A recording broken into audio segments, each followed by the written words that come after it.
Relay, thank you guys. Thank you guys. All right, what do we have on Red Army then at this point in time? On his regular warhorse, we have a Vargulf. Nice to see. We have not 2 Vargulfs. Wow. We also have over here a corpse cart of the Unholy Lodestone. We have 1 unit of Crypt Horrors. We have the Red Duke on a Barded Warhorse with Invocation to Heck, Raised Dead, El Scythe, Undead Resurgence, Foe Seeker, the Hunger, as well as Curse of the Undead. We also have a front line of 2 skeletons on the flanks, as well as zombies in the middle. We have 1, 2, 3 units of Graveguard, as well as 1 unit of the current Constantine Stalkers, which are the Regiment of Renowned Skeletons, which have slightly better armor, slightly better stats, and poison. And we also have 1 unit of the Stearnsmen. So, very interesting army. I'm surprised how he afforded it all. But those Vargulfs are going to be real nasty.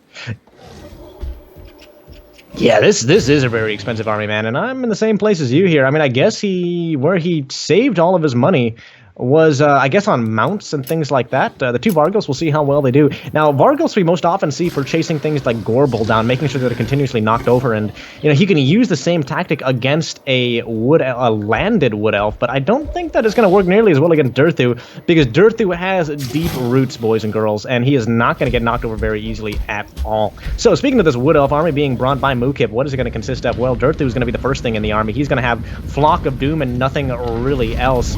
We do have another leader in this army. Yeah, we do. It's going to be a single Spell Singer of Life here being brought by Muukip. No mounts for her. She will have a Scroll of Shielding as well as a Earth Blood and Awakening of the Wood. The infantry in this army is going to be made up of the best infantry unit in the Wood Elves by far. It's going to be these Wildwood Rangers, guys. Not 1, 2, nor 3, but 5 Wildwood Rangers going to be making up that front line. And along the sides, we will have 1, 2, 3, 4, 5 units of Glade Guard or rather Eternal Guard to make sure any Cav or Vargeist can't do too much sneaking around towards the flanks. We do also, by the way, guys, have 1, 2, 3 units of Glade Guard with Starfire Shafts, and you can rely on them to do a significant amount of damage, not only to the likes of the Stearnsmen, but also to the Cryptors when they get in range. Indeed. Anything with a regen, really. So this map is pretty unbalanced.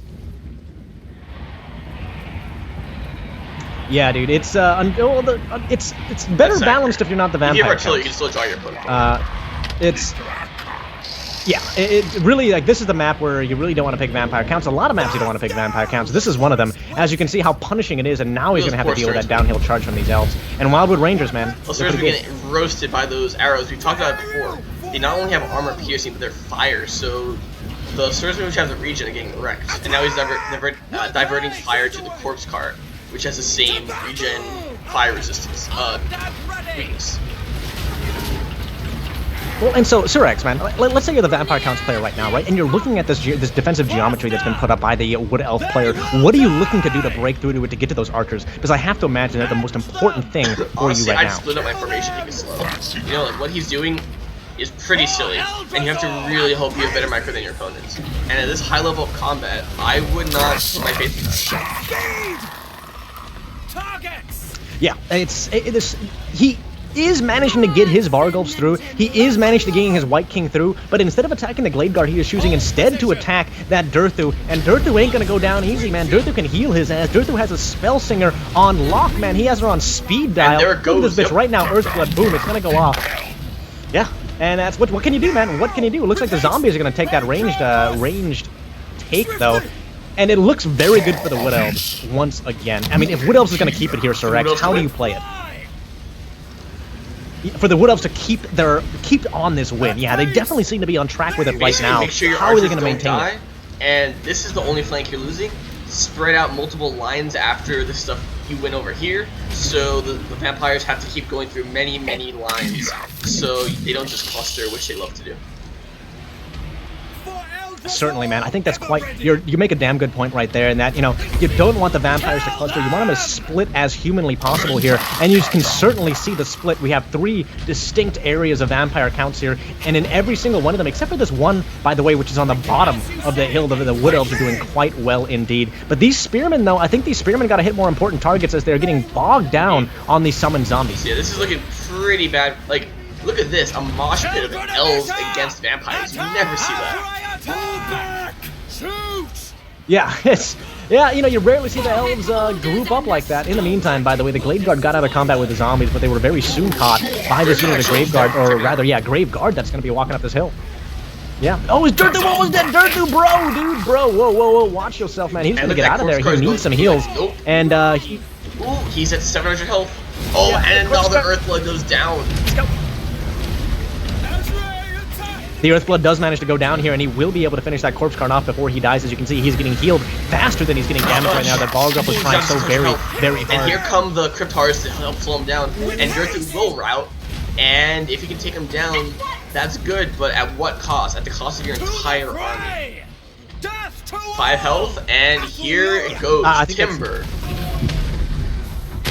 Yeah, he goes down in a jiffy right there, and you know, you got to realize that the rest of this vampire army, almost the entirety of the rest of this vampire army, is made out of large unit Surex, and what does our Wood Elf player have a whole hell of a lot of?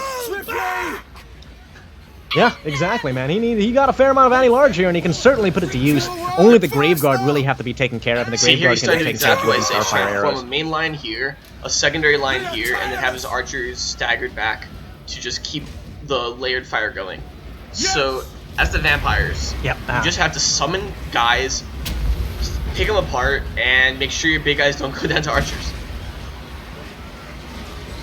Yeah, that's the truth, man. That is the truth.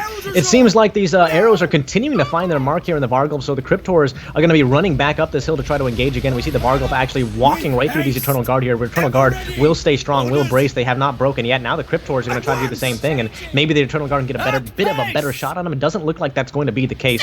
In the meantime, though, we do see the entirety of the Elf army shifting outside of that small valley on top of the hill, and now is going to engage what little is left here of the vampires. Dirthu's feet. They're like kind of cool. Feet. Bottom of Dirthu's what? What's feet? Let's take a look here. What do we got here? Oh yeah, dude, he's got them tentacles, man. I mean, you know, more tentacles is more happy, right? Just getting roasted by all these archers.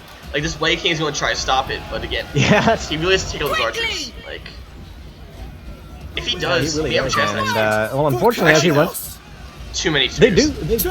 I mean, he has this red. Oh man, I guess the Red Duke doesn't have Flock of Doom. I keep thinking he has Flock of Doom, man, but there's no way. There's no Flock of Doom here. That ain't gonna save him, man. That ain't gonna help him. And we see the rest of the Cryptors go down. The White King is kind of beleaguered right now. That unit of Graveguard will die very soon. And, you know, there's not a lot of choices here before the Vampire counts, man. I think he's just gotta... I mean, I think Jesus take the wheel, man. I mean, you know, Red Duke take the wheel. Because there's not much he can do to win this battle other than just see how it goes. He needs a lot more fodder units to let his big guys... Wow, that hit. That was a hell of a charge, though, man. We had a... you see the distance on that? It was like... Jesus Christ. That's a hell of a way to get hit, guys. Really enjoying this fight, though. Yeah. Rest in peace, dude. Rest in peace, man. Yeah, it is. They're basically hentai trees, man. You see them when they attack, too. They got these tentacles that come out of their hands, and trees don't have that shit going on. Like, those are definitely tentacles, man. Not sure if these are actually trees or fungi or some shit like that, so... Yeah, so many spears, Curdalicious, so many spears, and certainly too many spears for a single Vargulf to take care of. I thought it was fun guy. I don't know, I don't think it really matters. I believe most people that I hang out with call it fungi. And most of the people I hang out with are ecologists, and so I think that they're mostly right. Okay. I don't know, man, it may be a regional thing. Quick question, is I've it always called it lichen fungi, though. Or lichen? Lichen, gotcha. It's lichen. Lichen. Yeah, absolutely, man. Yeah, lichen are interesting, man. Lichen are very interesting. Yeah, exactly, man. And some of the harshest environments in the world. How do they live there? Well, who knows? Muukip, by the way, also survived a very harsh little environment here against Wolf Daman. And Wolf Daman, you know, he tried to bring something tricky here with the Vargulfs. And, you know, maybe... Kind of, yeah, it worked kind of.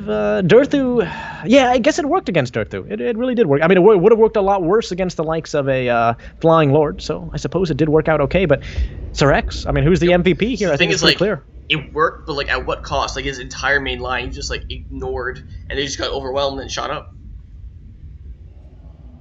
Yeah, that's basically how it goes, guys. And, you know, Dirthu, despite dying, his elven brethren do rally to the cause here, and the Wildwood Rangers just eat his face, man. Eat vampire face, man. Eat vampire limbs. Indeed, indeed.